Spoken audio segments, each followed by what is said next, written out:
You're tuned to The Drive on your 24/7 home of the black and gold. Steelers Nation Radio.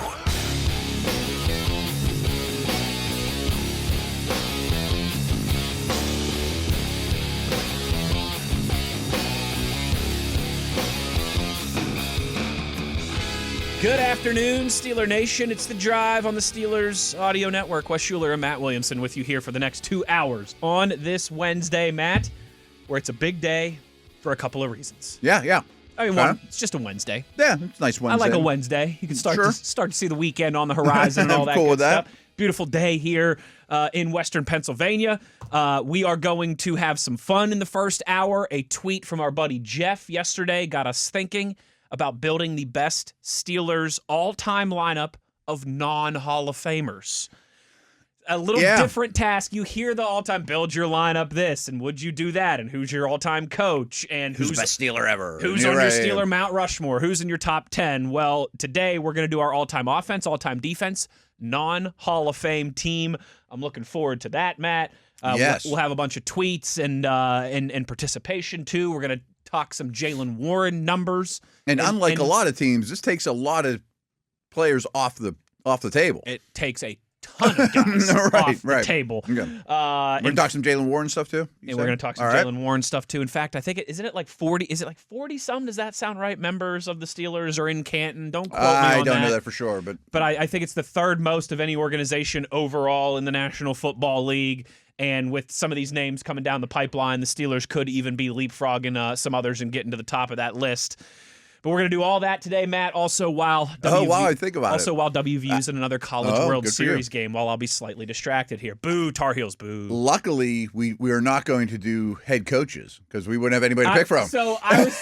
I have to go back like Buddy Parker or something. Yeah. TV was like, "Are you guys going to do special teams?" And I was like, "We could, but it's weird because no special teamers in the Hall of Fame. So it's kind of the same. It's the same as if you prefer a team, Boz or Gary Anderson or we can, whatever. But right. But I was thinking that this morning when I was going through this, and I didn't. I think we should only do the Super Bowl era for one thing. Like, I don't think we put like Ernie Stautner and go back because we don't know the non-Hall of Fame. Only Super Bowl era, and I had that same thought. I was like, you know what? It almost would be kind of fun to be like, who's the best coach that's not one of the big three? But they were all before our time, and they are all not in the Super Bowl era. I mean, like exactly. Well, I guess he was hired. No, I mean he was that would have counted, but we don't have a pick from. Pick from. It would have to be McCarthy. It doesn't have to be McCarthy now I think about it. Right. That's true. He hasn't even been the coach for 5 seconds. Yeah. I guess this year better than doing it last year. I guess that's it. So we've got a bunch going on today, and let's jump right into it. Okay. You want to start with offense or defense? I don't care. Okay, Whatever. Let's start with offense. All right. We'll just roll through it in order here. All-time non-Hall of Fame team. And if you didn't listen yesterday, no Ben, no AB, the guys that we no AB, no Watt, and no Cam. Right. Were the ones that we said. Yeah. But Lev Bell is a yes. Guys that could be on the horizon. Pouncey is a yes. I think Pouncey's a yes. I think Pouncey's a yes. Yeah. Hey, Pouncey could get into the Hall of Fame without a doubt. But Harrison and Ward have been up, but they haven't gotten super close. One of the ones that I wanted to ask you about, Debo counts, right? I think he could be on our team. I think so, too. Yeah. I think so, too. So that's good to know. Kevin Green cannot. He is. Nope. Okay, yeah. Yep. That's kind of the Kevin Green. Most of these guys are lifers. That's why I threw him out there. Yes. Because he's been on several teams. Well, it's funny, like, Hall of Fame we had the joke with, I remember joking about this with Labs in the past, that, to be in the, one of the qualifications for the Steelers Hall of Honor is that you must have spent at least 3 years with the organization. Okay, we joked, like, that's the Kevin Green clause right there. Okay, here's one that I'm not sure about. LC. I say he counts. He's in my starting lineup. Yeah, I mean, he's been up for a long time. Yes. He hasn't gotten in. He was final three. Year he was kind of close. Right. But I think he counts. Okay. I think he counts. He's on my list. We'll get to him when we talk a little defense. Okay. Offense, Matt, and I kind of cheated. I did 12 on each side of the ball. No, we should. Okay. Because I wanted kind of a flex on offense, and then on defense I wanted to pick 4 down linemen and 4 linebackers. That's fine. So I did 12 on each side of the ball. That's cool. But that for scheme flexibility and stuff like that just gives us a little wiggle. Okay, I'm cool with that. So I ended up quarterback, 2 running backs, 3 wide receivers, a tight end, and then obviously a starting offensive line. Let's start with the offensive line because this might have been the most difficult part of the entire exercise on either side of the ball. I think this one's going to be a little bit of talking through. because I think Pouncey and DeCastro are pretty easy ones. Yes. You can't pick Faneca and Dawson and Webby. And right. Exactly right. So I think those are the foundation of our offense. I think you're pretty happy to have those guys. Right. I mean, those two kind of define you and I joke sometimes the hall of really good. You know, those two kind of define. And I do think Pouncey has an outside chance to go. I think he does too. I certainly think he does too. But those two felt pretty easy. But then after that, to me, Matt, it's an eras thing. It's a lot of this for me too was who do I value in terms of like I watched them play versus just I heard from other people and have read and have learned about how good they were. Okay, before you do, I've said this before on these airwaves that in Steeler history, I think offensive tackle is the weakest position.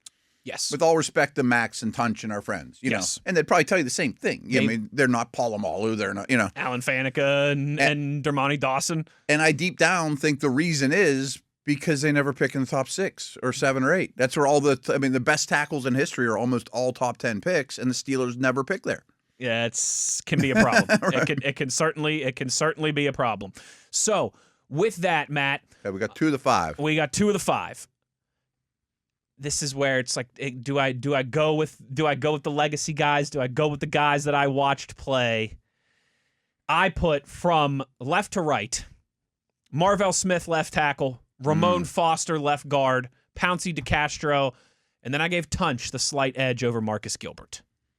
Okay. It was tough to leave John Kolb off. It was tough to leave. I think I'd go Kolb and Tunch. It was tough to leave Sam Davis off. Ooh, that's a good one too. Okay. But I went with Tunch on the right side over Marcus Gilbert, but I went Marvell Smith, Ramon Foster on the right side. But Kolb was the real tough one. A sneaky one I was thinking about the other day is Leon Searcy. Yeah. He was really, really good. I mean, Villanueva probably deserves to be mentioned in this conversation. Yeah. He went to a couple Pro Bowls. Like, Searcy was probably better with the Jags. Like, he did his first contract here, his first-round pick. He was a really good player. Jags had unlimited money and put him opposite Pacelli for years, and he had a great career. Mm-hmm. I like yours guys, though. Kolb, I think I'd probably put Kolb. A guy should probably have Kolb in there over Marvell Smith. And I don't really care about the left-right thing, but Tunch was a left, Kolb's a right, I think. No, I thought it was the other way around. I thought Tunch was the right, Kolb was the left. And I tried to stay true to that. Yeah, like guards I wouldn't care about, Guards a little different because like I thought about trying to put both Marcus Gilbert and Tunch, but I was like they both played the right side. Yeah. I want to kind of stick to that. Who was your other guard then? Sam Davis. It's a good one too. He's been honored. A real sneaky one that I thought of on the way home is the only one from my college. Okay. Pitt Johnstown's Carlton Hasselrigg. Ooh, the wrestling superstar. He was awesome. Yeah. It's just a really short stint. Like he was like Pro Bowl nasty as could be. He could have been an all-pro. He's the only football for my alma mater. He could have been an all-pro type guy if he was. I just don't think he played very long. Trying to think about, but he was phenomenal on bad teams. So that's the offensive line.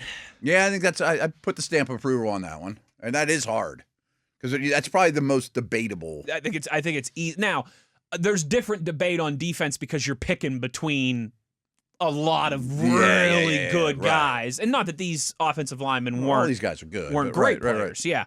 But I think that's the most debatable part, just in terms of you could really throw some names into the conversation there. And do you value someone who was really good for 3 or 4 years, or do you value someone who had a longer 9, 10, 11-year career?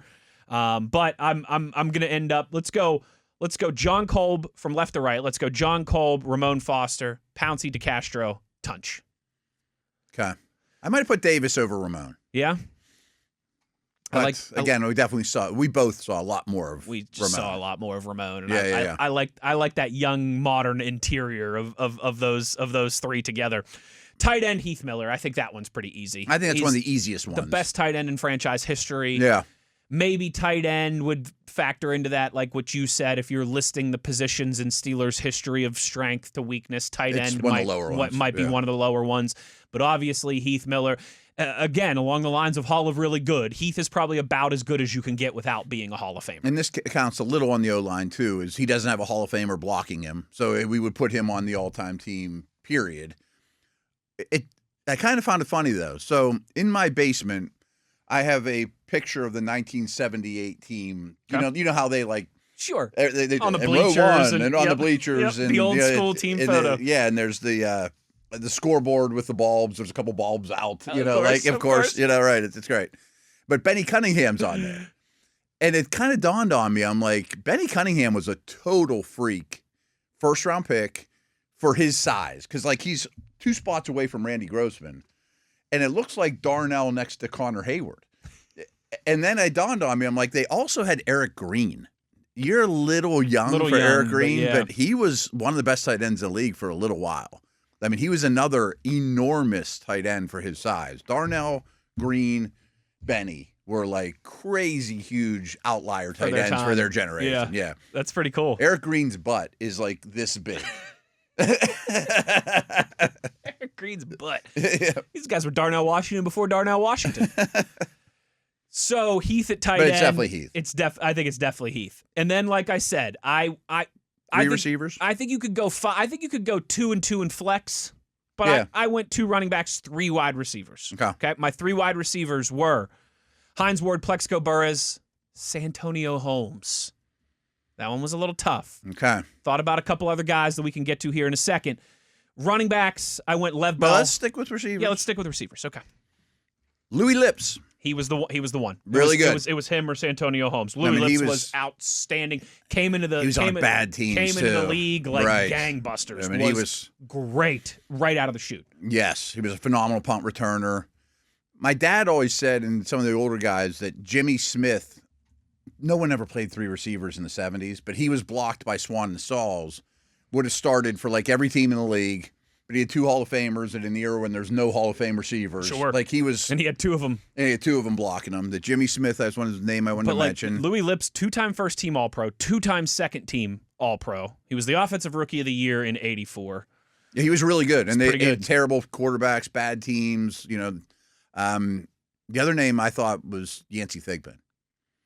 I thought he was the best of that group. Like when they were very innovative going he's 4 one of the wide, first, 5 He's wides. one of the first Steelers that I vividly remember was Yancey Thigpen. Yeah, Thigpen was the best of a... Him and Lips were the 2 in the conversation with Santonio Holmes, but the tiebreaker was I got to see one of those guys really play when I was a football fan, and he won Super Bowl MVP and made my favorite play in Steelers history. Yeah, I'm not going to fight you on that. DK Metcalf hasn't been here long enough. Hasn't been here long enough. Right. Even some of those guys like the Mike Wallaces and the Juju Smith-Schusters and the Manny Sanders, I don't think quite. You could have picked an individual season that they had, probably, but in terms of their career, in terms of their full body of work, Burress was really good, by the way. Oh my goodness, yeah, right. He was outstanding. Yeah, him and Ward were. Hines Ward was an easy first one to write down. We kind of got lucky there, like. Hines hasn't gotten lucky to get into the Hines Hall. is the definition of Hall of really good at this point. Right. I mean? He's like the best. He's like the first pick in the draft. He's like the first pick in the non-Hall of Fame draft here. Ward, Burress. Him and Pouncey. Holmes, like the fact Pouncey, that we get Pouncey and outstanding. Ward. So we're going to say the same thing about some of the guys on defense, too, sure. I think. But, yeah, Ward and Burress were pretty easy for me. Louis Lips certainly in the conversation. Yancey Thigpen certainly in the conversation. But partially because of your age, but also because it's one of the down times. That end of Knoll era is an easy one to overlook. It is. The Eric Greens. It certainly is. And part of it's my age, and part of it's because it wasn't a fruitful era in that. Right. I was 10 or 12 and remember those guys, Yep. Running backs, 2 of them. This was a little difficult. One was easy. Lev Bell. Lev Bell's a slam dunk, yeah. Without a doubt. And I thought about some other guys here. There's some really deserving candidates. But again, you could go Rocky. You could go Barry. I'd say Barry Foster to me is going to be hard to keep off this list. It was him or Fast Willie Parker. I would say Parker. And one of those guys, again, won a Super Bowl in my wheelhouse, and I saw him play and everything that he did, and longest touchdown run in Super Bowl history. So I went Lev and Fast Willie because, my goodness, could you imagine the speed of those 2 out of the backfield? I would take Foster over Parker. But from what I remember with Foster, he had one ridiculous year. He might even led the league in rushing. He had like 1,600 yards. I think he did. And really he was only a real factor for like 3 or 4 years. But that's not uncommon at that position either. I don't think Parker played a super long time either. No. I'm sure some people are saying Rocky could have been a lot better if it's not for Franco too, but so be it, And then Matt, quarterback, Cordell Stewart / I think you got to go with Neal. I know you wanted to take Neal. I'm taking Cordell. Cordell had a hard time starting for a while. He did, but that's because the era he played. I know. If Cordell, if it's right now, 2026, I know you'd rather. I think he'd be the first pick in the draft. If he goes ahead of Mendoza. Ooh, I'm telling you, he would. Oh, no doubt. You're right. He ran like a 4.2. It's interesting because and people think if he only played receiver, he'd be on this list. Neil O'Donnell threw 120 touchdowns in his career, over 21,000 yards passing. He made a Pro Bowl in 1992. But in this modern era with the Cordell skill set, a guy that threw for 3,000 yards. If we're putting any of that kind of parameters 97. Who do I want to line up today? It's Cordell. Yeah. I'm just trying to I'm putting it more into how good were they as Steelers. Yes, sure. And it's hard to argue Neil O'Donnell in that standpoint as the third best. If you're taking like the potential and the era and all that out of the conversation, just what they did on the football field, right? It's O'Donnell, but I got to go Slash. Okay, just for what I could do at quarterback there with him and that offense. Yeah. Again, he's one of those dudes that just came born too early.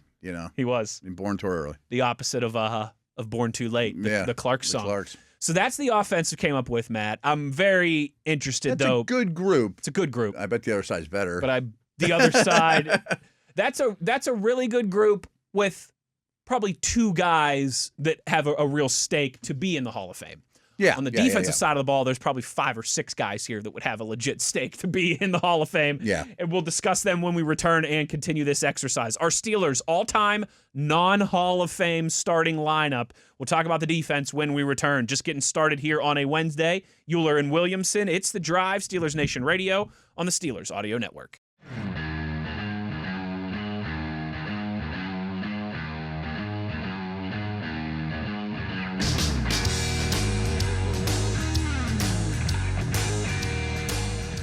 Mr. Williamson, some housekeeping here before we turn our attention to our Steelers' all-time non-Hall of Fame defense. 1992, Barry Foster would have led the league in rushing if not for that jerk Emmitt Smith. He was second. A pretty good guy to led the AFC. Led the AFC. Yeah. There you go. Pretty good guy to come in second place. Yeah. All-time leading rusher. Steelers do have the third most Hall of Famers all-time with 32. Only the Packers and the the Packers and the Bears have more. The Chicago Bears have with all respect to the Bears, a lot of those are like 40s and 50s though too. They jumped out to a pretty substantial lead there. The Chicago Bears did. Yes, and they're still holding tight. The '85 Bear team has some, sure. Peyton, and don't get me wrong, Urlacher, but it's been much more. It's been from the days of yore than the modern era. And the Packers have some of that too. Like if you just go Super Bowl era on, it has to be the Steelers. I think so. And then I think the Niners and the Cowboys would be right there too. Yeah. But Chicago 39, Green Bay 34, Pittsburgh 32. So we're knocking on those. We're knocking on those Packers heels. And that there. includes owners and Bill Nunn and coaches. Correct. Right. That is everyone involved with the members of your franchise that have been enshrined in the Pro Football Hall of Fame. So Barry Foster led the AFC in rushing in '92. Steelers are third on all-time enshrinees in Canton with 32. Let's flip to the defense here, Matt. If you're just joining us, folks, we're building a Steelers all-time starting lineup of non-Hall of Famers and also guys that will likely be in the Hall of Fame one day. So no Ben, no TJ. We're saying no Cam. We're saying no AB as well. I think that's a good 4 to kind of draw the line. With all due respect to guys like Pouncey and Hines Ward and others, I think that's the right spot to draw the line. This front 7's going to be really good. And secondary's really not quite as strong. It's going to be really good, and I kind of cheated a little bit, like I told you. Okay. I did a front 8, so I did 4. You did a 4-4. I did a 4-4, just because of the history of the organization and not having to be. Are you calling like Porter and Gilden and those guys linebackers? Yes. Okay. Yes. Okay. Then I like the 4-4 idea. Okay. So you want to start with the down? You want to start with the down big linemen? fellas? You want to start with the big fellas? I go L.C. Greenwood, Ernie Holmes, Casey Hampton, Aaron Smith. I think Hampton's the easiest one. He was. It's funny because in my mind I was like thinking of the Steel Curtain guys, but I was like, if I'm doing this exercise, I think I'm going to start with Casey Hampton. You're right. I'm going to put the Titanic in the middle, and good luck. Yeah, I think that's the easiest one. And especially if you're going to run a LeBeau 3-4, I don't think we have to worry about scheme and what style of defense we're playing, et cetera. Like LC wouldn't have fit that scheme particularly well, but I mean he was great for the 4-3. I guess you have to take LC over Dwight White. It's tough. I mean, but White was. Some people will tell you White was the better player. Some people tell you Ernie Holmes is the best of them. It just kind of depends on. Holmes didn't play as long as you'd like. He didn't. Joel Steed's a name that came to mind. But Hampton trumps him. I mean, because they're both pure noses, yes. And I tried to not just pick the best 4. I tried to make it a legit defensive front. I mean, you have ends on there. Yeah. Right. Like LC and Aaron would be on the end. Yeah.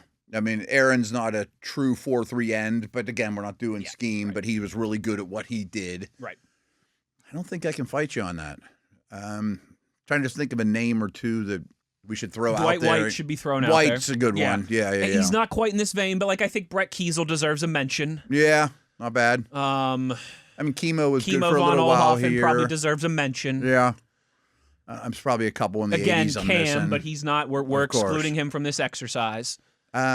Even Edmund Nelson's high on the all-time sack list. I'm not saying him like a case for him, but I'm mentioning the name. He deserves to be mentioned in this, definitely. Man, if he would have played for a couple more years, I feel like we'd be talking Stephon Tuitt in this conversation. Ooh, yeah. If he would have just played a couple more years. You brought him up, right.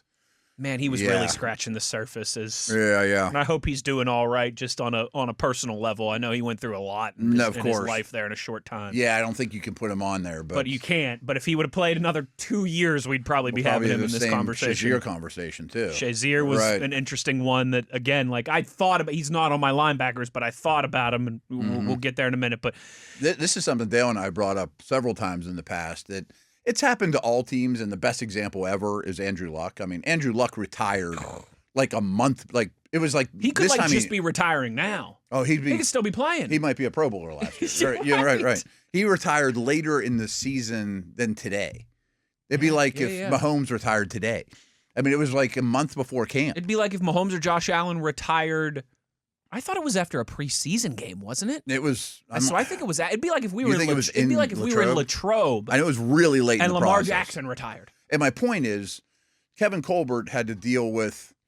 It's different. Okay, this guy's contract's coming up, right? I didn't hit on this draft pick, but Tuitt and Shazier are things you can't plan for. You know what I mean? As a GM, as a roster builder. That's why I brought up Luck, because that's the hardest one ever. Hey, I started quarterback, just walked away. And I had no time to find a new one. He didn't retire a little early in April.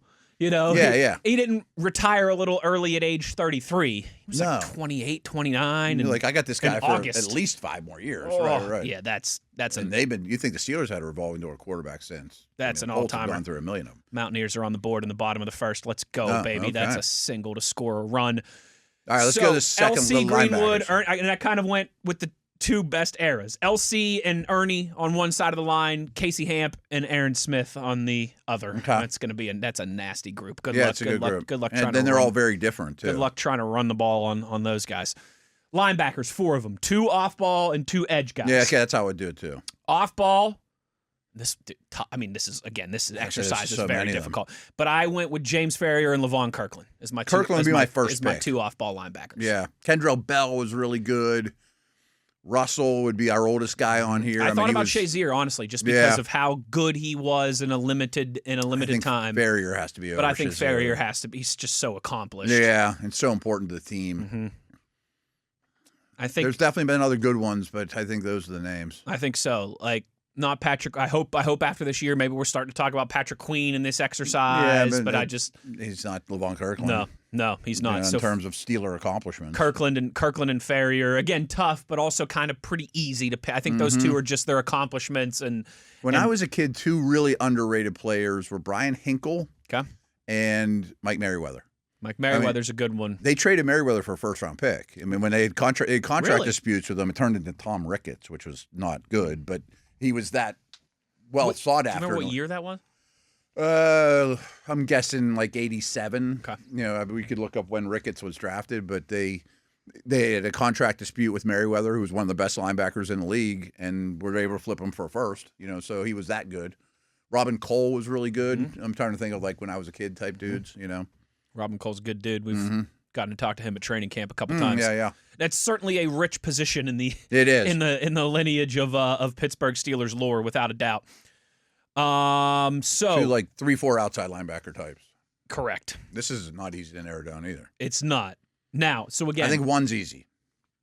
Deep. Well, but the competition's really strong, but you're pretty happy going to with get the Debo. guy who played right. Defensive Player of the Year. Yeah. So yeah, and remember, no, obviously Ham, and if you would have, I don't think we would have classified him as an edge, but obviously, no Ham here, no TJ, no Kevin Green, no.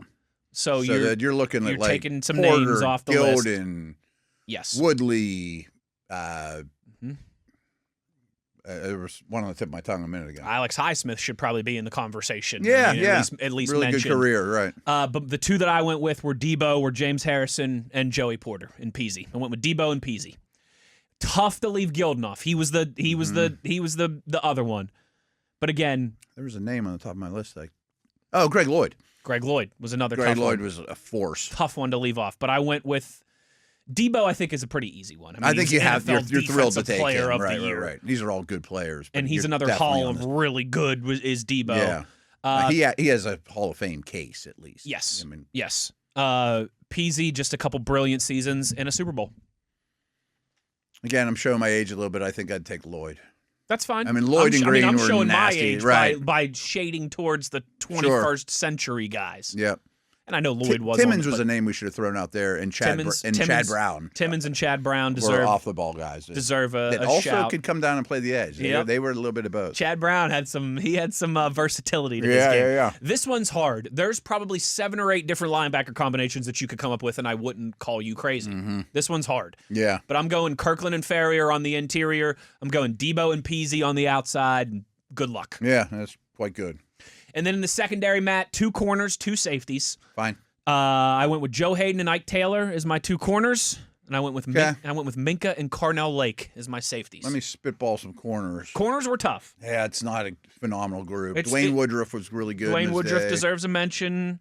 I mean, honestly, guys like Willie Gay, Deshae Townsend deserve a mention in this conversation. Yeah.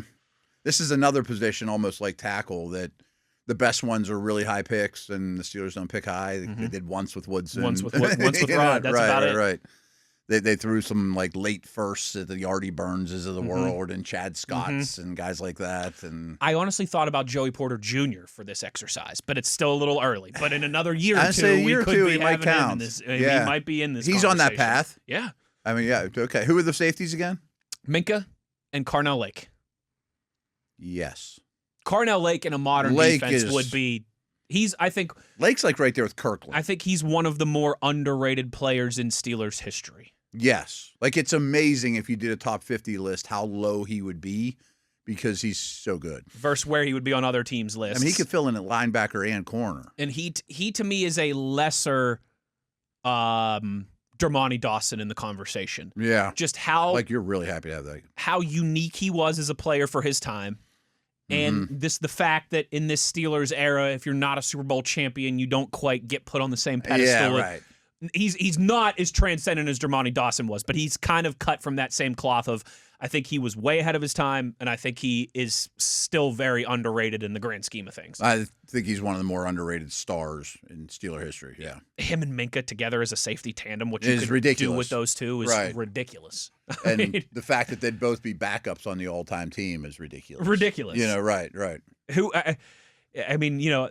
Thought about Mike Wagner here. He deserves it. Yeah, he deserves a mention. At least he'd be mentioned. He deserves a mention. I'm taking Lake over Wagner all day. But just the versatility of his game, and you know, you've talked about this, like getting out of the mindset of the traditional free and strong safety. With these two, again, you could deploy them however you wanted.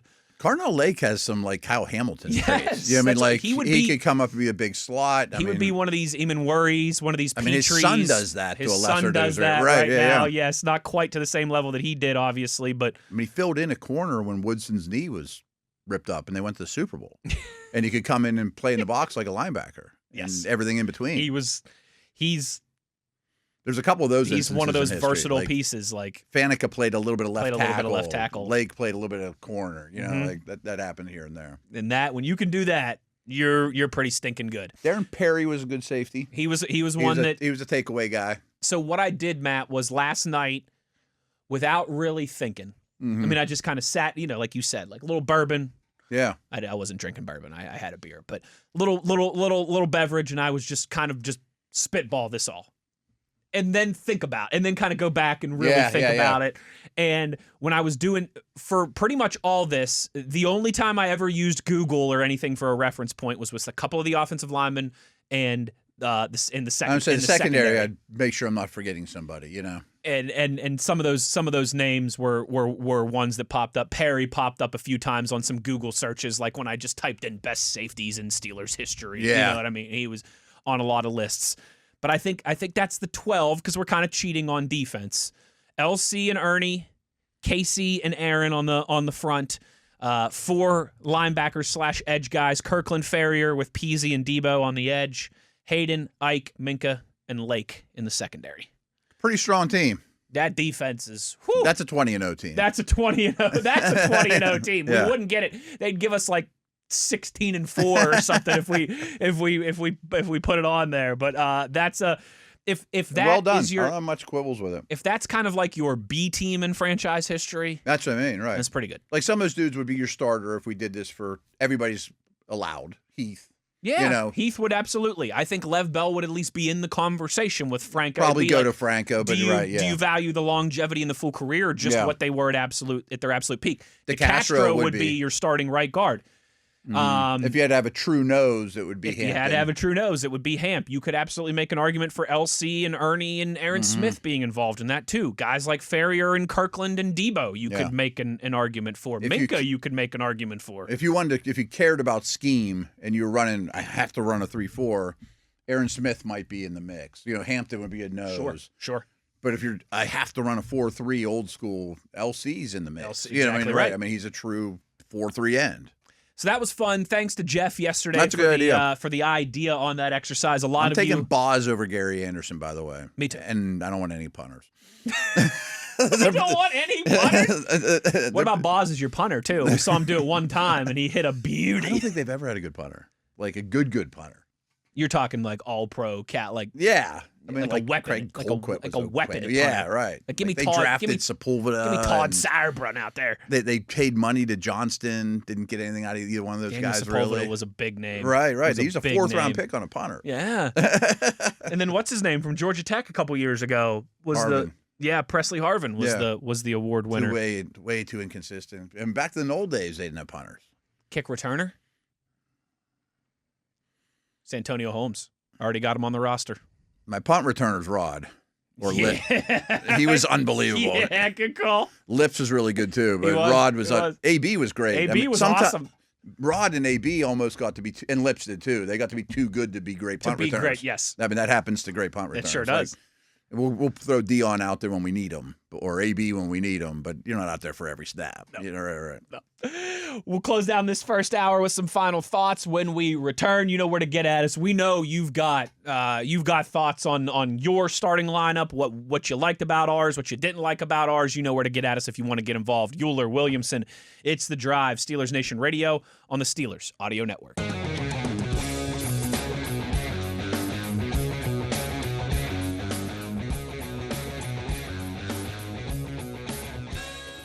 Final segment here of the first hour, Matt Williamson. That was fun. I like doing that kind of stuff this time of year. Yeah, it is. You know what I want to do?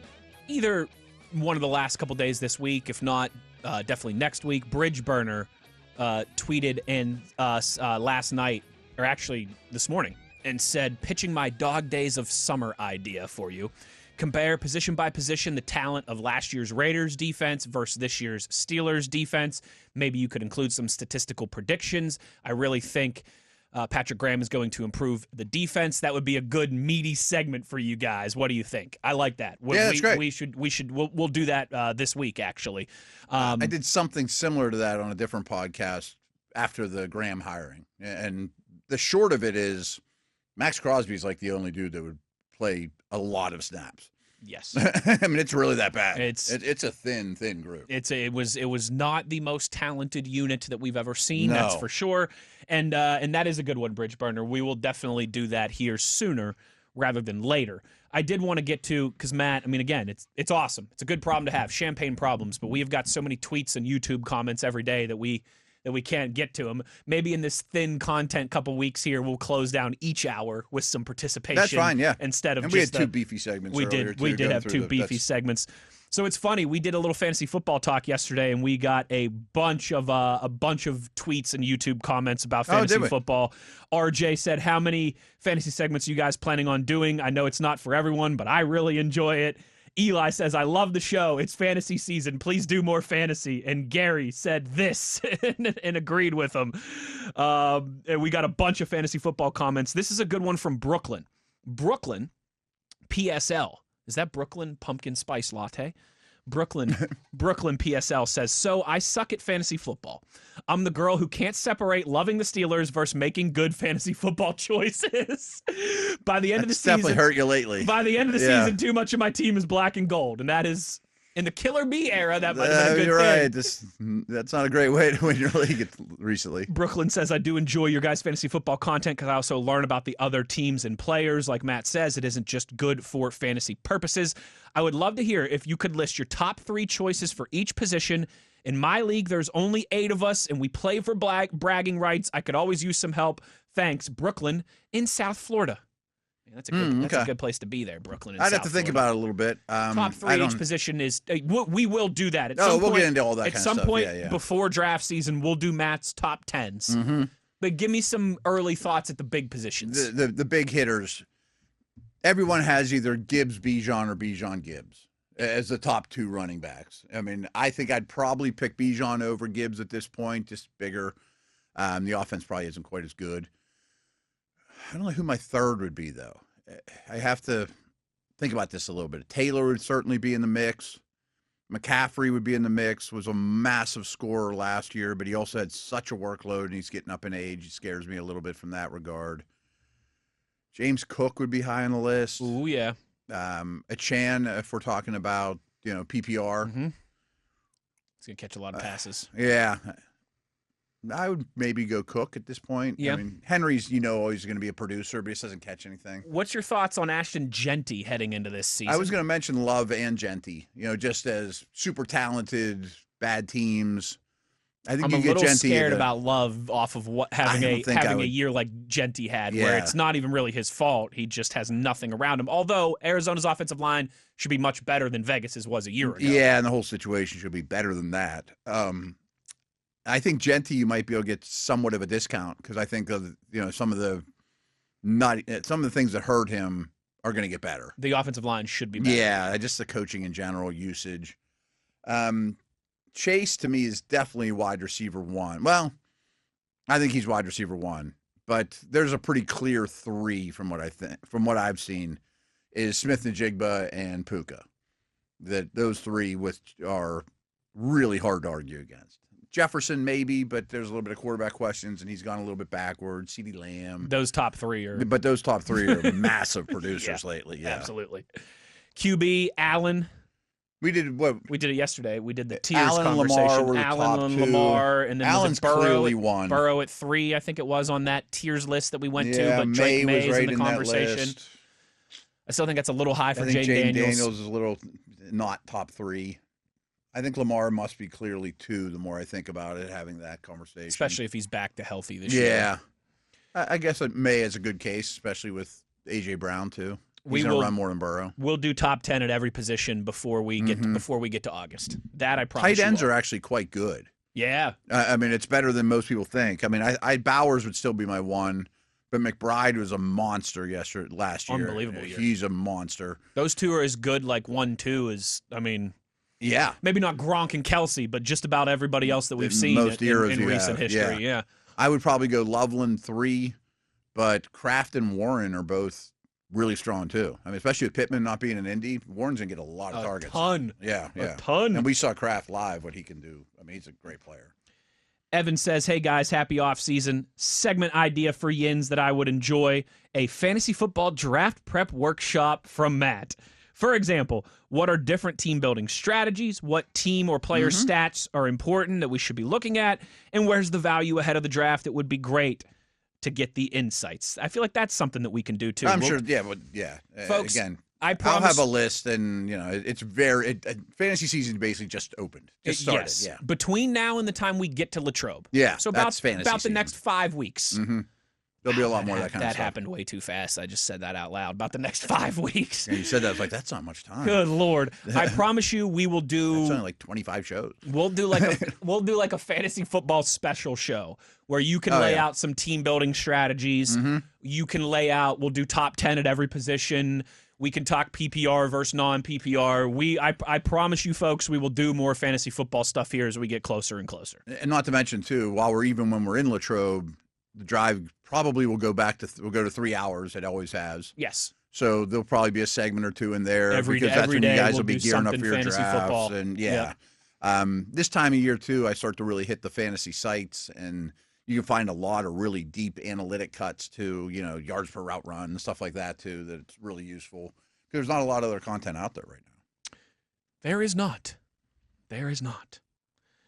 Monster Mayhem says, keep up the good work, guys. Wanted to ask, do you guys pay any attention to the UFL? Do you have opinions on those other football leagues?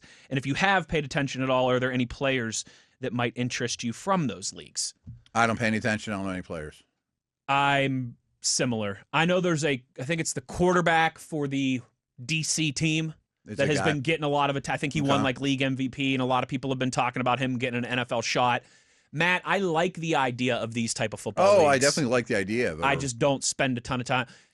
There's so many hours in the day. There's only so many hours in the day, and so much of our life is football. Mm-hmm. So much of my personal life is my family and WVU football. My professional life is the Pittsburgh Steelers. Right. This time of year, I just want something else. Yeah. I love watching the NBA and the Stanley Cup. I love watching the World Cup. Like I just want something else. But I love the idea of those leagues. I hope they succeed. And I would be very interested in if one day the NFL was a part of those leagues. There was some ties. Yeah. But I would be lying to you if I told you I followed it closely or knew any of the players or the happenings or anything like that. So this is sort of tied in, but I mentioned yesterday was the Locked On 10-year anniversary. Yeah, so we kind of did like big picture stuff. And my co-host, Brian Peacock, and I have been on together for 7 years. So we kind of did, let's do a 6-pack of the biggest things that have happened since we've been on the air together. And the nature of the show is you do a 6-pack. Like one of them was Kansas City's dominance. Absolutely. Brady was one of them. COVID, we started being on COVID, Mm-hmm. things like that. But one of the things the last one of the 6-pack was how the NFL's gone global. Ooh. And he had a really good topic that maybe NFL Europe just came too soon. Maybe. Because now it could be better equipped. Europe's more on top of it. Develop quarterback. It'd be NFL. It was an NFL, league too. It was owned by the league. Yeah. Oh yeah. You develop coaches. Seems like Europe's like the perfect place to have a 8-team league or something again. I don't know why it failed. And well, I know that 20 years ago there was not the appetite for American football internationally that there is now. Yeah. It's like it might really thrive. World now. of difference. Yeah. It's almost honestly a little bit kind of like soccer. And soccer in this country 20 years ago was non-existent. Oh no, right. Now, Matt, there's 5 soccer bars in Pittsburgh alone. Yeah. And they're packed every weekend with people watching the Premier League games or the World Cup games or I think you could be very right about that NFL Europe might have just been 2 decades too early. Cordell Stewart. Slash, baby. All right.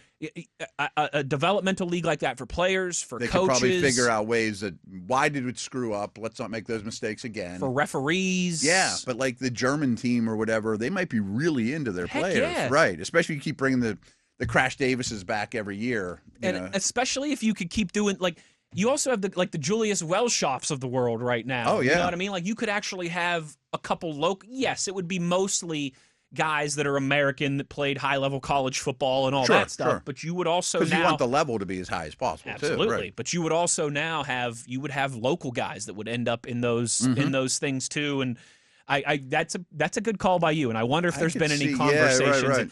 Should we have a 6-team type league? 1 team in Germany, 1 team in Spain, 1 young team in Italy, coaches 1 team and young in France. refs, and right, and then bring them up. Interesting. Because I do think people would go. I do too. I don't think people would fly over from states, but I think if Germany's playing, France, You people would go. You get 15,000 people at a game. Oh, yeah. 20,000 and there's people at a stadiums that game. can handle it. Yeah, Right. Absolutely. One in Dublin. Oh, Dublin.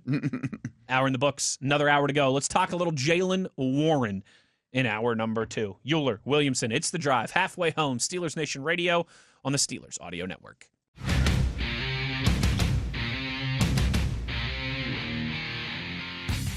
Good evening, Steeler Nation. How we doing?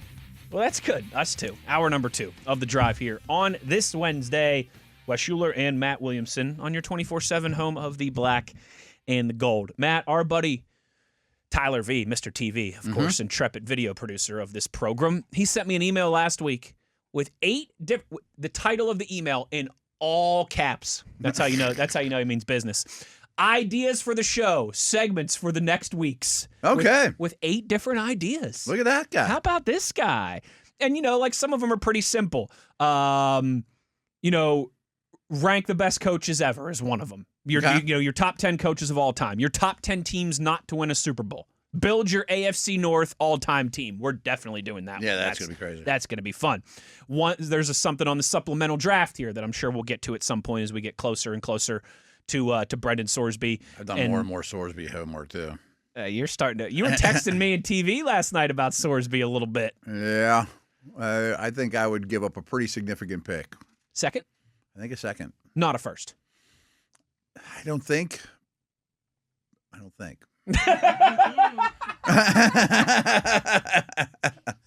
Now, I don't know the young man. I don't know the game. I mean, I'm going to pretend that stuff all checks the box. You're just in a vacuum, the quarterback prospect and the unique opportunity what he could become. Yeah. I'd give up a pretty high pick. Interesting. We'll talk about that a little bit more. I think a second will win him. And it basically is like a blind auction winning. People are like, oh, he's going to go for a third or fourth one. I don't think so. There's too much. I would guess it's a first rounder over a third rounder. But I think you're right. I think a second will do it. Feels like the sweet spot. So let's just spend a second on this. Okay. And we'll get into Warren here in a minute. So one thing I was wrong about when I talked about this before is draft order last year doesn't matter. There's 3 buckets of teams. And that's one part of this process I don't 100% understand. Interesting. Bucket 1 is all the teams that won 6 games or less. Okay. The bottom of the league. Bottom of the league. Bucket 3 is all the playoff teams, where the Steelers would be. And then Bucket 2 is everybody in between. Yeah. 7 wins to 9 wins. Right. Yeah. And I don't know if 2 teams from the same bucket both put the best bid in. What happens? I think it's random. I think they just put balls and bounce on. I'm not positive. That's the one thing I'm not sure about. They should make the head coaches fist fight in the parking lot. Exactly. They should do. Right. Cardinals, you want them? Jets, you want them? All right, 2 men enter, 1 wins. Imagine the pay-per-view tickets you could sell for that. So the Steelers are in bucket 3. Yes. So if any team from any other bucket. So they would almost have to outbid everyone. That's the thing. If you're the Steelers, you almost have to give a first-round pick and hope everybody else the Cardinals and the Jets That's only the thing do a is second. If the Cardinals, pick. Jets, Browns all put in a 2. Is there a scenario where no one put? We haven't talked about this yet. Is there a scenario where no one puts in a claim for Sorsby? Possibly, but that would shock me. But I think every team should put in a 7th. I do too. Right, certainly. Right. I mean, unless he's the worst human being ever, or something. You just something along those lines. It'd have to be all character. If you were to get him for a 7th round pick and he's a really good career backup, that's worth a 7th round pick. It's worth a 4th round pick. If he turns into Mason Rudolph, he's worth a 7th round pick. Rudolph was a 3, and that's worth the 3. Yes. People have mixed opinions on that. I think they're crazy. But anyways, he could be the answer. I think it's going to be at least a 2nd round pick. Because he could be the answer. He's a quarterback. It's a unique situation. So, again, since we were together, I've been doing tons of supplemental and Sorsby homework and podcasts. You watched some more and stuff like that, too.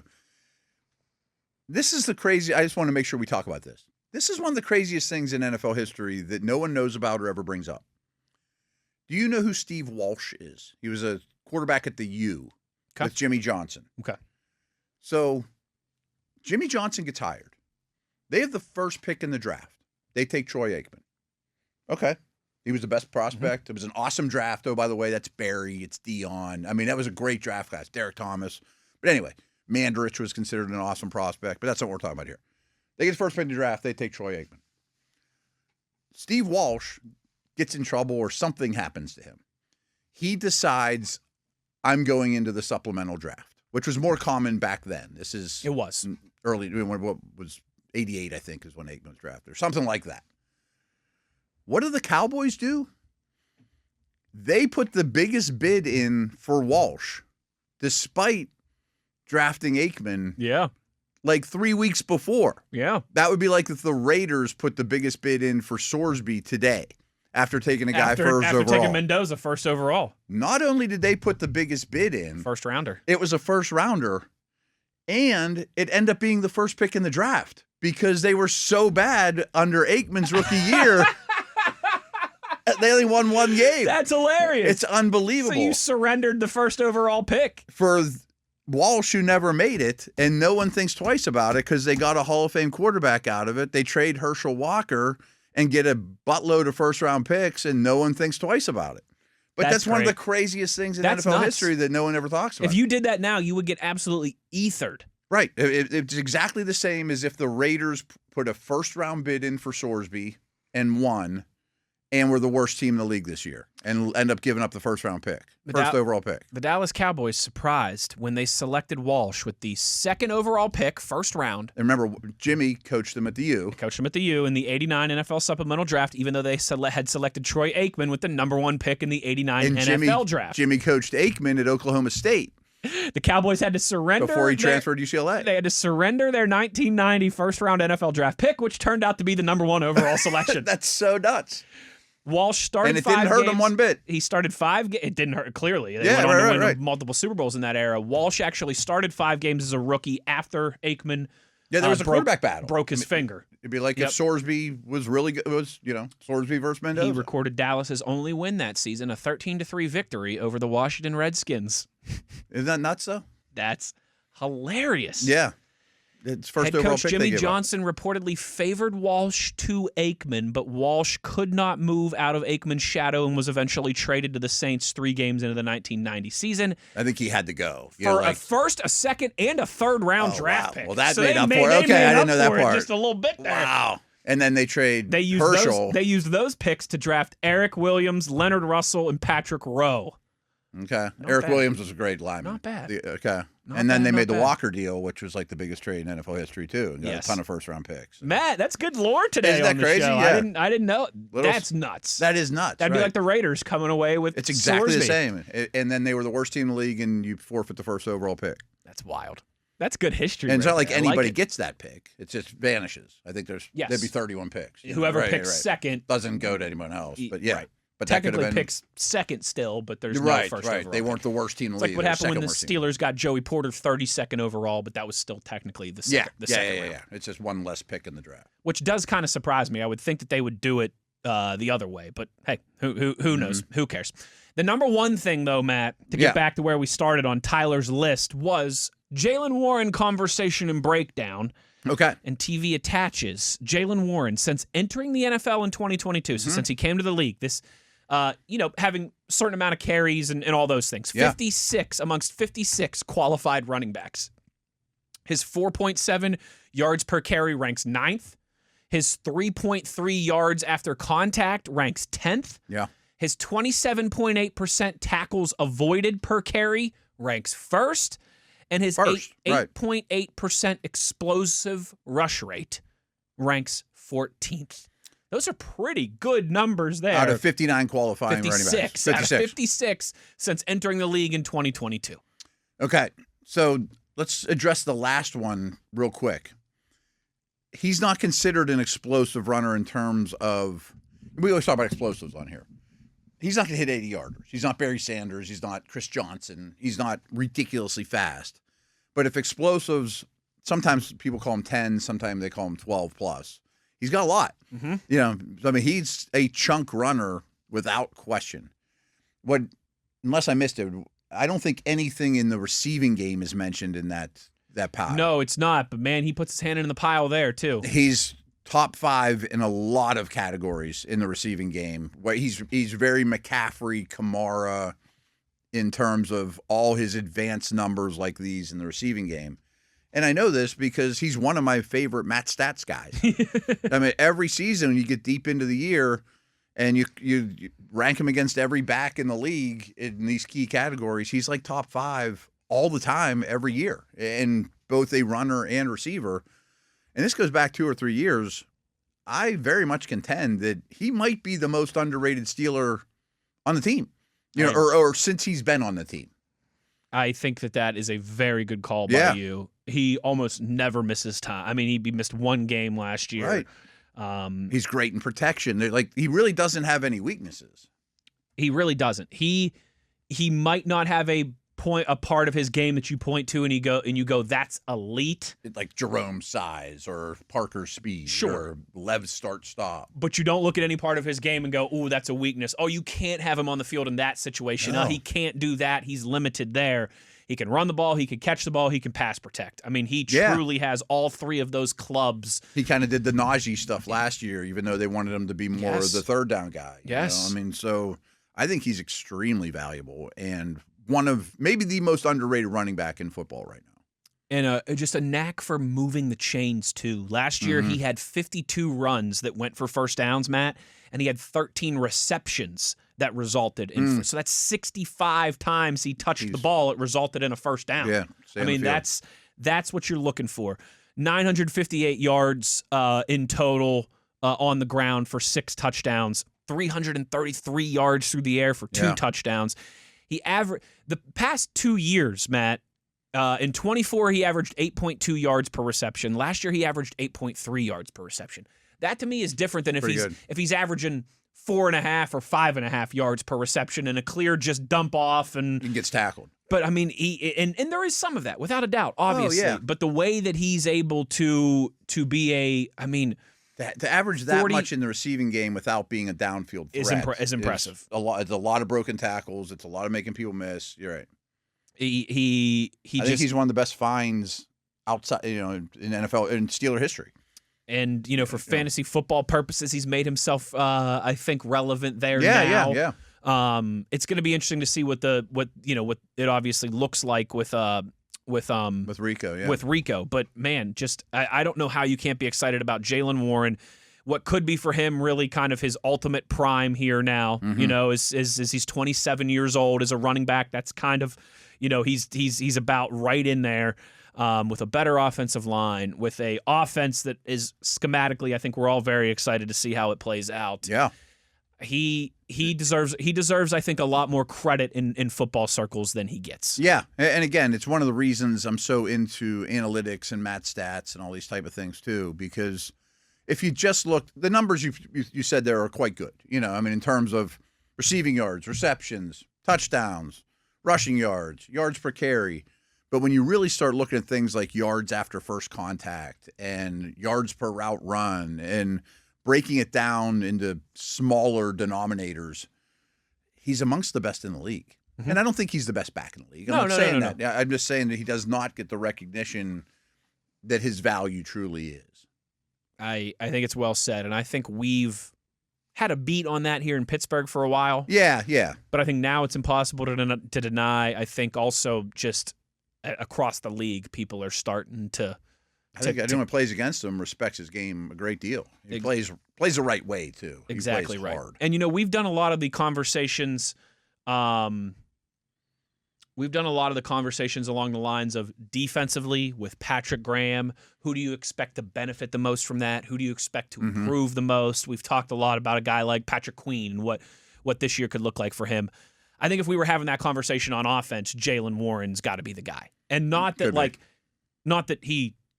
I don't say that as like a guy who's bouncing back from anything under a new. He's a comeback player of the year. Yes, I'm not talking right? like a Roman Wilson type situation, but just who could really take off here in 2026? Who could have a big year?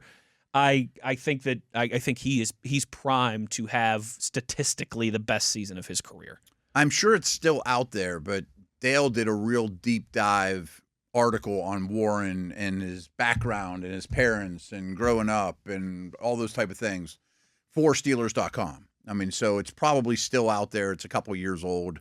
But one thing that stuck with me from that too, and it's probably in there, but it was him, J.K. Dobbins, and I think DeAndre Swift were the top ranked running backs in their high school class. in the nation. And he ended up going undrafted. Yeah. You know what I mean? Yeah. I mean, he kind of had a weird path. He really did. I mean, when in terms of just talent as what you're born with, he was like right there with the best guys in the country. Oh, I think he's still like the Utah all-time leading high school rusher. Certainly. I mean, his high school stuff's crazy. And had no Division I offers. Yeah, like had to. I know Dale goes out deep into it in that article. That's why I talked about it. But yeah, he talks about how his path got strange and he started at like Snow College, I think it was called JC. Yeah, and then did like then bumped up to Utah State, then bumped up to Oklahoma State. Yeah. But people weren't transferring as much as they do now, and right. No, and obviously his size and some of that plays into it. A little bit. I mean, he's not the fastest, he's not the biggest, but still, I mean, he was like a 4 or 5 star guy. Yeah. And he, I tell you what, from a guy who really had to wait his time and prove himself, undrafted, to now being one of the more productive and well-rounded running backs in the NFL. It's been a great story, and I don't think we've talked enough about how successful 2026 and his path and how hard he's had to work to get here and all that stuff too. And something sticks with me from that story too, that I think one of his college coaches just favored another back more too, or something like that. I mean, that stuff happens. That happens too, right? Yeah. Ben Roethlisberger didn't start at quarterback till his senior year of high school because the coach's son was a quarterback. Like that stuff still happens, unfortunately. Guys do, even in this era where everything's on film and there's a million different scouting websites and services. Guys, head coach might think the other guy's better. Absolutely right. Guys still do get overlooked. So excited for Jaylen Warren and what 2026 could look like for him. Obviously, when we have more fantasy football conversation, I do think we'll be revisiting some of that. From a Steelers perspective, certainly. I get asked often, would you rather have Rico or Warren for fantasy? And definitely PPR, it's Warren, clearly. But I think in any format, I prefer Warren. That could really be the case after this. He might lose the short yardage stuff, though. He might. I mean, and that could end up being a lot. That could end up being a lot of touchdowns and all that stuff. Yeah, certainly. Let's take a break here. We'll roll along in the second hour. We'll get back to some more of your participation on the back half of this conversation. Wes Uhler, Matt Williamson, it's The Drive, Steelers Nation Radio on the Steelers Audio Network.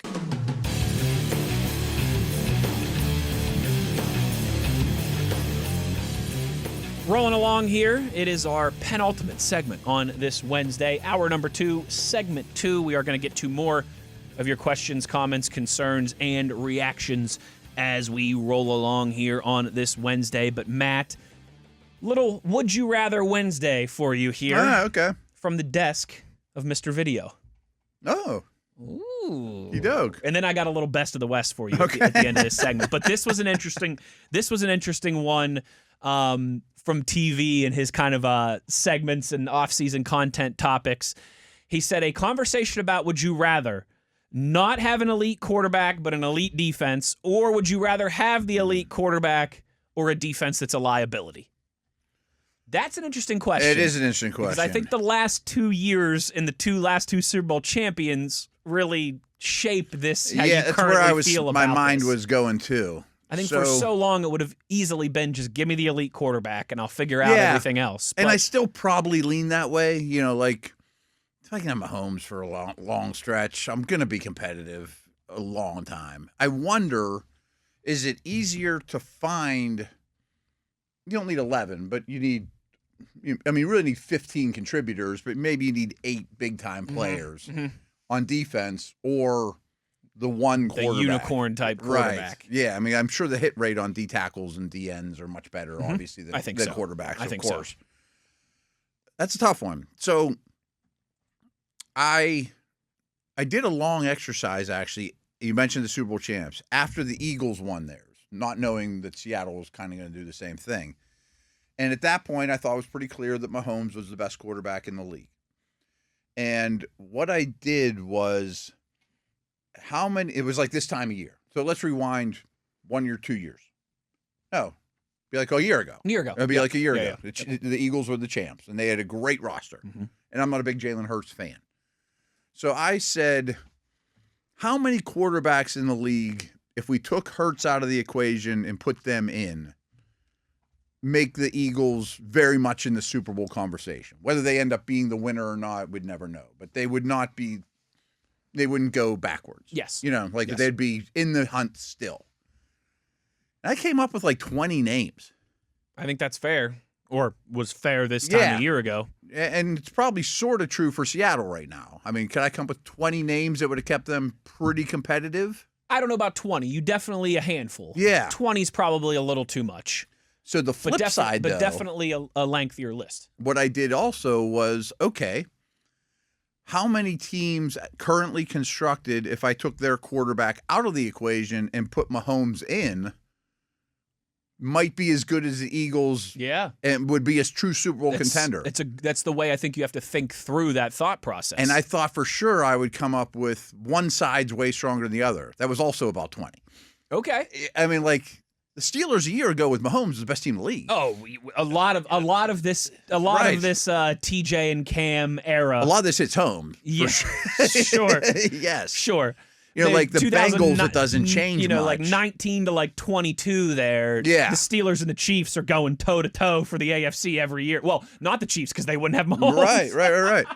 So even like teams that had good quarterbacks, like Buffalo and Baltimore, that was a year that they were neck and neck for MVP.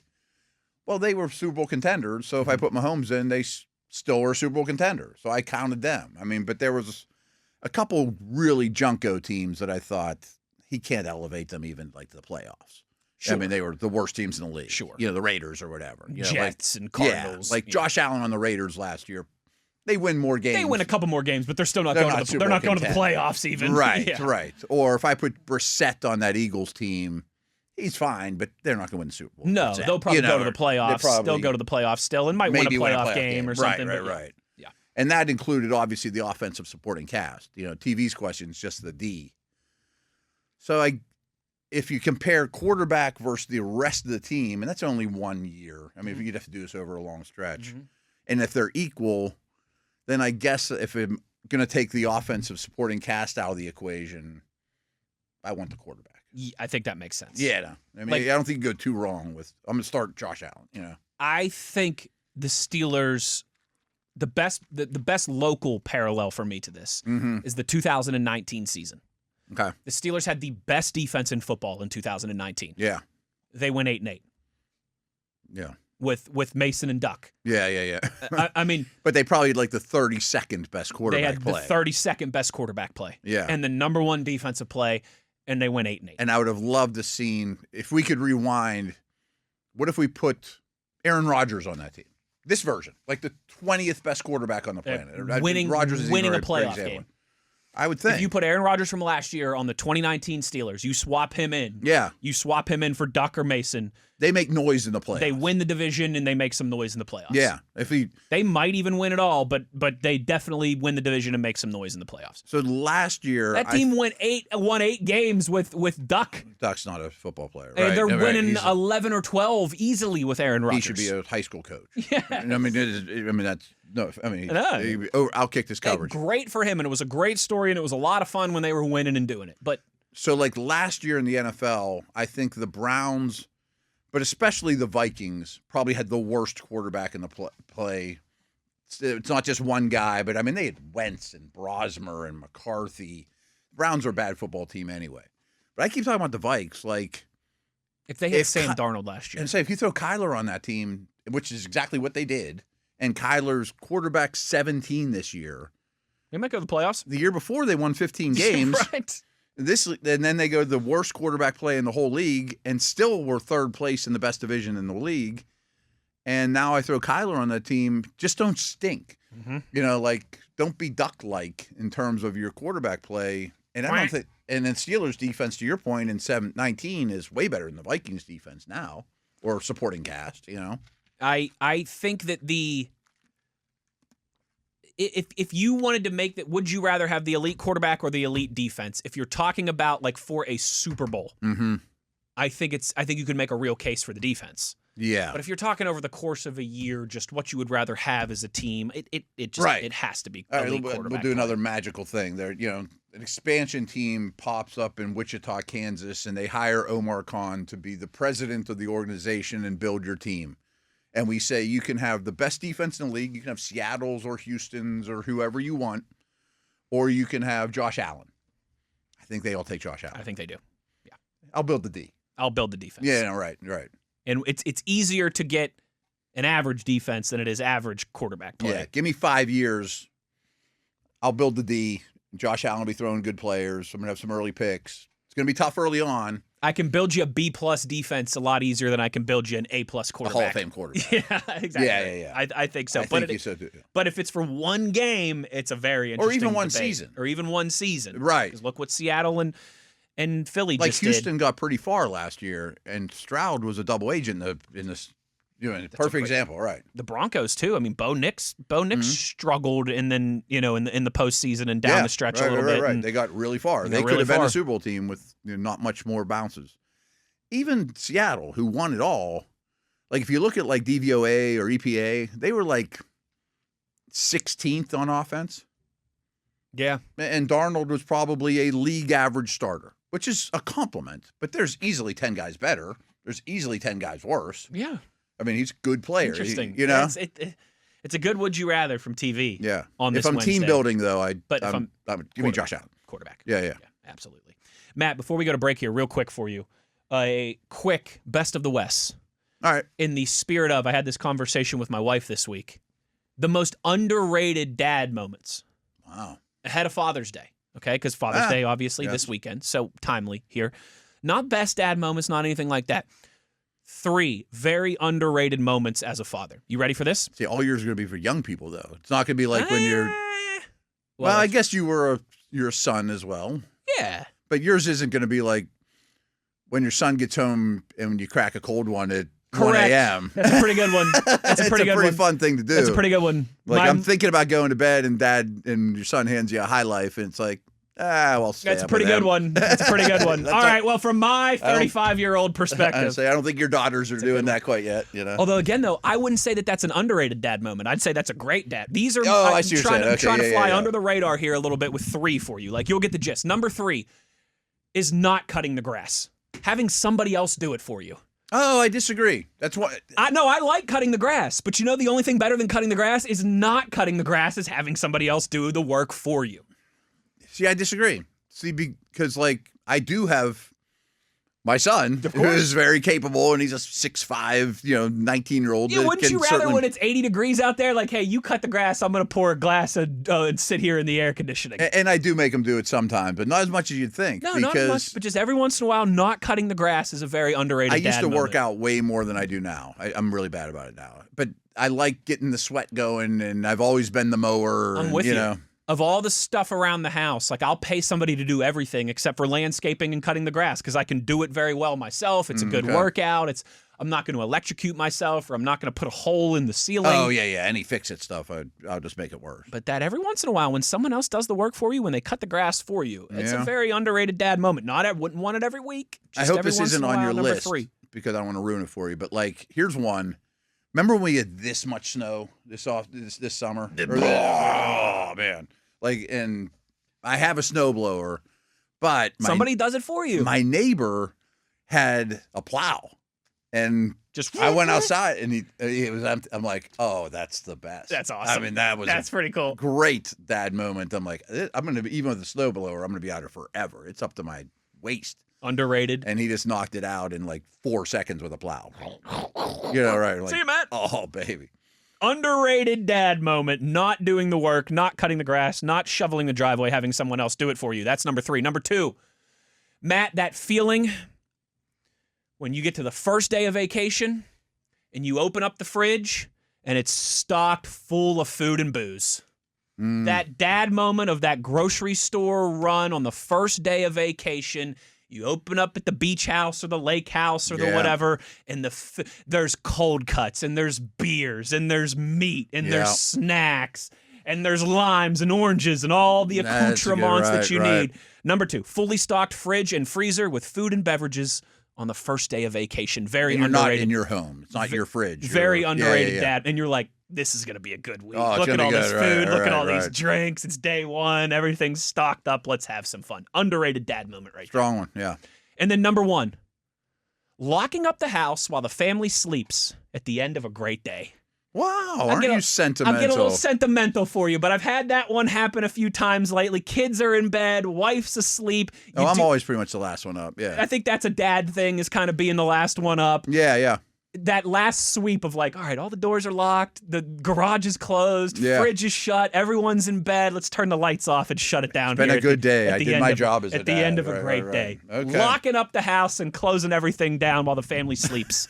At the end of a great day. That's the number one underrated dad moment. Everybody make sure to take care of your dads this weekend. One more segment to go. You know what that means. The time is yours. When we return, we'll get to as many of your questions and comments as we can before we get up out of here on this Wednesday. Wes and Matt, it's The Drive, Steeler Nation Radio on the Steelers Audio Network.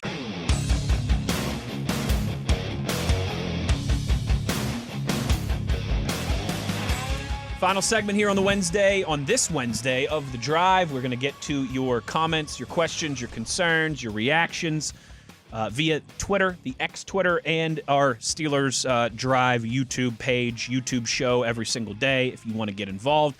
Matt, though, thanks Captain Obvious of all Captain Obvious headlines across the timeline here from Adam Schefter, who just posted Cincinnati head coach Scott Satterfield is expecting numerous... I'm laughing. I can't even get through this.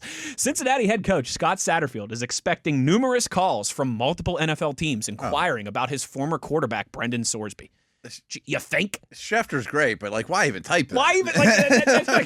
Right. I didn't think they'd call his old coach, actually, and ask about his character or anything like that. Anybody he's been around, or the folks at Indiana, or his quarterback coach, they're going to call his second grade teacher. Absolutely. Right. Absolutely. In a short amount of time. I'm going to call the lunch lady from his high school. Exactly. His next door neighbor, his prom date. That's how this works. The guy who plows the driveway of the Sorsby residence.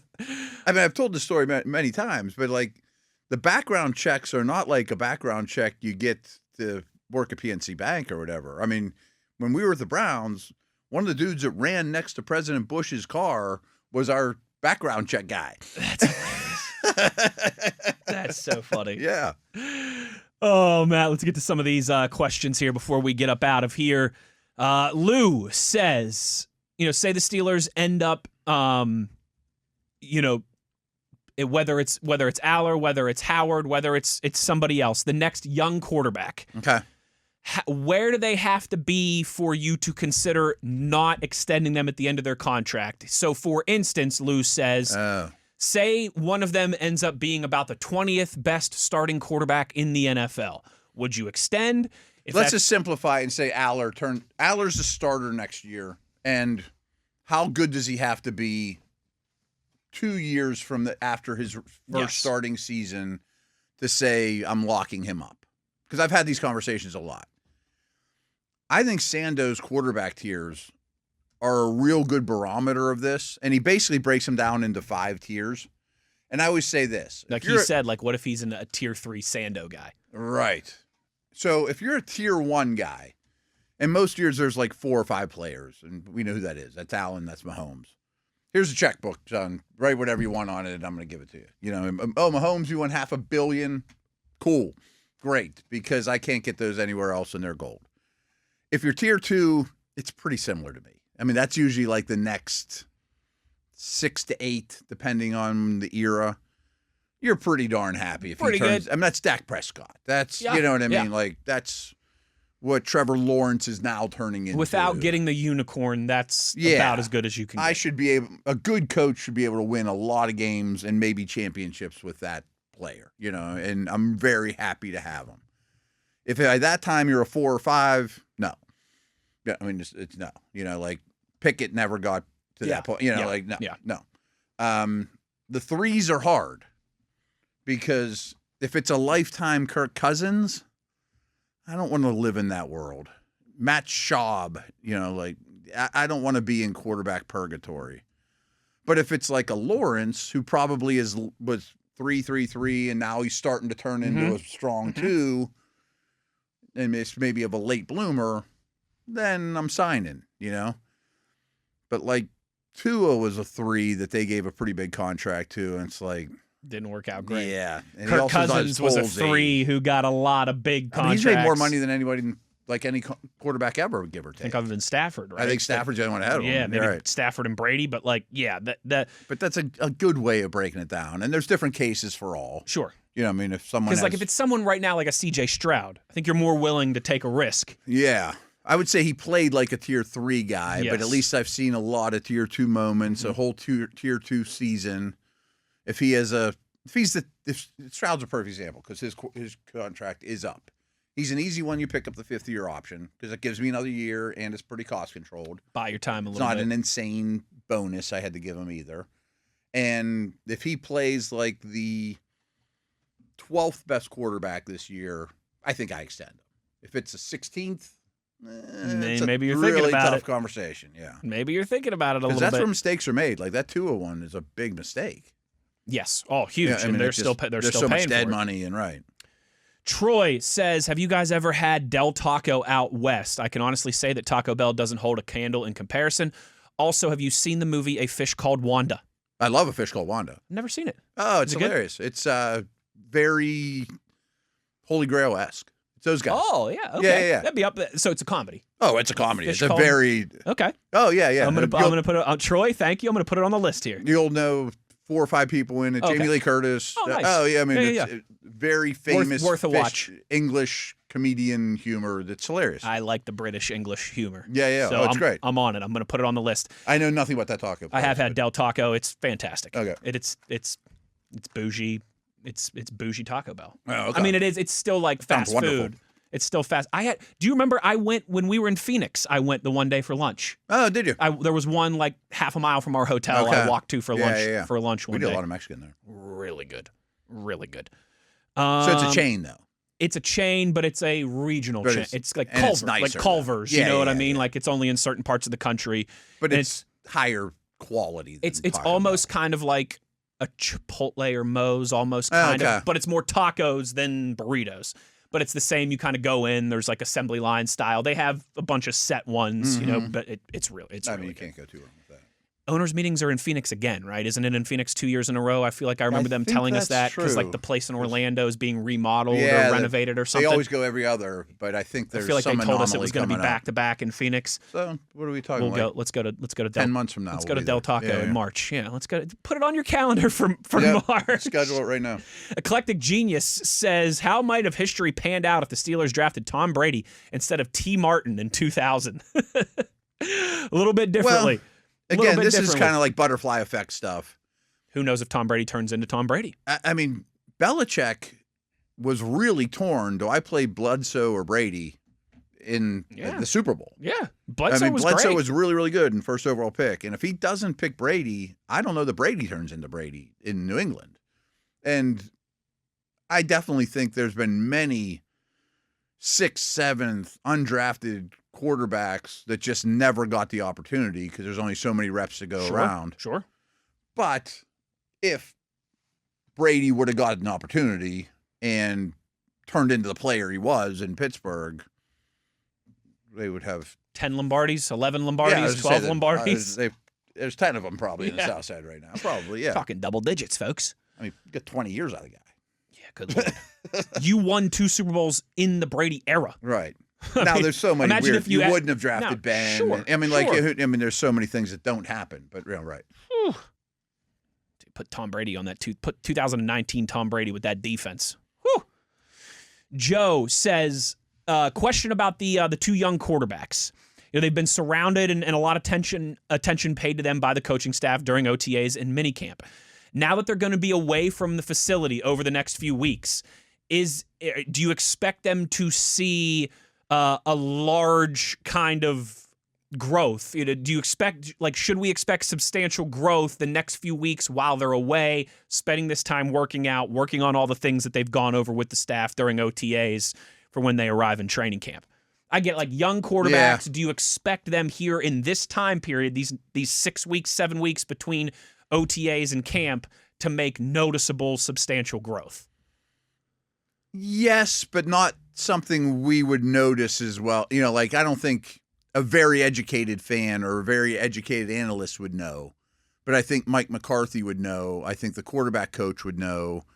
I think Aller or Howard would know in terms of, boy, my feet are 10% better, which doesn't sound like much to me and you, but this is especially true for Aller because he's a rookie, and it's true for any rookie, is majority of what they've done this offseason is try to get my draft stock up, not try to become a better Pittsburgh Steeler. Yes. You know what I mean? How do I test the best? How do I interview the best? How do I put on the best face to get picked as high as I possibly can? That's my job until I get picked.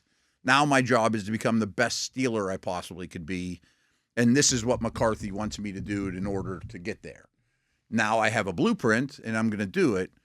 And I think what has to be mentioned here, too, is I assume they both have private quarterback coaches that is just concentrated on, at least they better. They better. Because all the starters do. Yes. You know, I mean, and I'm not sure if the guys that don't have any money by NFL standards have how in depth. Right. I don't know how in depth they go with it. You're a 6th round pick who's been just trying to stay on a roster. Right. That doesn't, I'm like, I can't afford $200,000 a year for a quarterback coach. Right. I'm making $400,000 a year before taxes. And I'm going to get cut.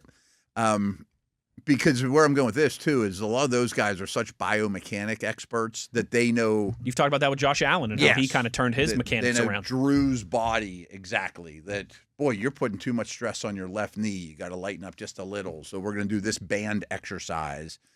Like, Max Starks taught me something crazy that I never would have thought of.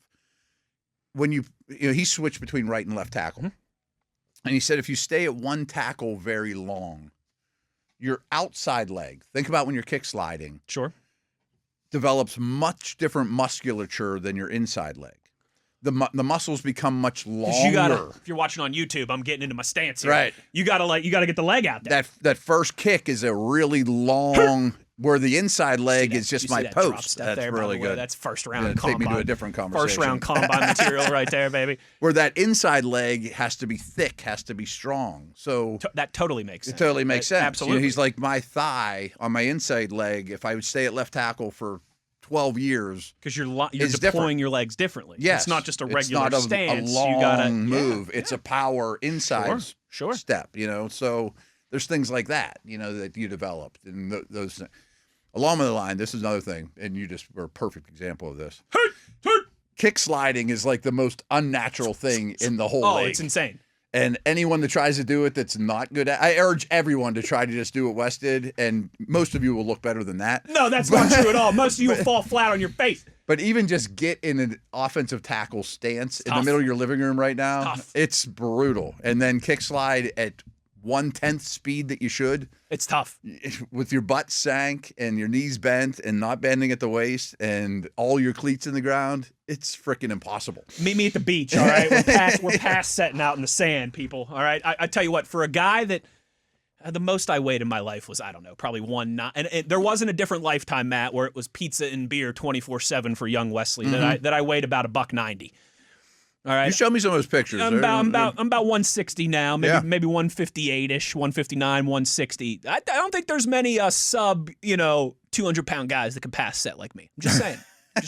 I'm just saying. Especially for one, I am the Floyd Mayweather of 160-pound offensive lineman. Is basically what I'm saying. And when you do it, you got to make sure your hands are in tight. You can't go out. You got to be. Bad balance guys have wide hands because they need the wings on the plane to keep you afloat. One of my favorite. And you don't block very well like this. You block a lot better like this. Every year when I go to the beach, I'm always looking for some high school age kid who's in the corner, working on his pass set in the sand and everything. And I'm like, yeah, dude, you get him. You get him. Last one of the day goes to Christopher. This is a good question. Hypothetical. The Steelers are forced to trade Alex Highsmith, but it can't be for a draft pick. What position would you want to target in return? Good question, Chris. And I'd say the quarterback doesn't count. I mean, I'm not trading him. Because you say, I'll give Alex Highsmith and a first for Josh Allen. Right. See, I was going to say something that people won't be excited about. Alex Highsmith for Mac Jones. Ooh. Like I mentioned, I do the Peacock, and he's always joking about how he can get Mac Jones. I might want to swing a little bit higher, but I like that. Say. I like that idea. He brings it up all the time. He's like, I'll send you Mac Jones for Highsmith. I could use Highsmith. He's just sitting on my bench. I'm swinging higher than Mac Jones, but that's what you get. If I could get a fancier Mac Jones, if I could get Mac Jones with an additional star rating on his Yelp review. Yeah, with added athleticism or something. Yeah. Maybe a young receiver. I think it would be on offense. It would be on offense and not an offensive lineman. So so I think player for player swaps are so rare for this reason. You're right though. If you could get 24, 25-year-old proven. Like you're not going to get Jamar Chase, but I mean, if you could get a starter. Like if you could a Highsmith equivalent. Yeah. Yeah, I mean, like, what about like a Jalen Naylor type? Better. Not I need better. better than Need that. better. I need better than that. Yeah, because I can sign him for $10 million. Like a Pittman type. Yeah, 3 years ago, Pittman. Yeah, that type of dude. Right. That's a good question though. Yeah. That's a good one. Fun show today. We will have more tomorrow for you as we roll along this week and continue to get into some different types of conversation as we navigate the content calendar. Thanks to everybody. There's been a bunch of you that have tweeted us and left YouTube comments about different segment ideas and stuff like that we've saved, and I do appreciate that, and we are going to get to a lot of those as we roll along in the coming weeks. But that'll do it for us today. Big thanks to Nate Dogg, Nathan on the ones and twos, Mr. TV, Tyler V, producing on the video side of the equation. For Matt Williamson, I'm Wes Uhler. Take care, everybody, and we will talk to you tomorrow. As always, you know where to find us. It's on your 24/7 home of the black and gold, Steelers Nation Radio on the Steelers Audio Network.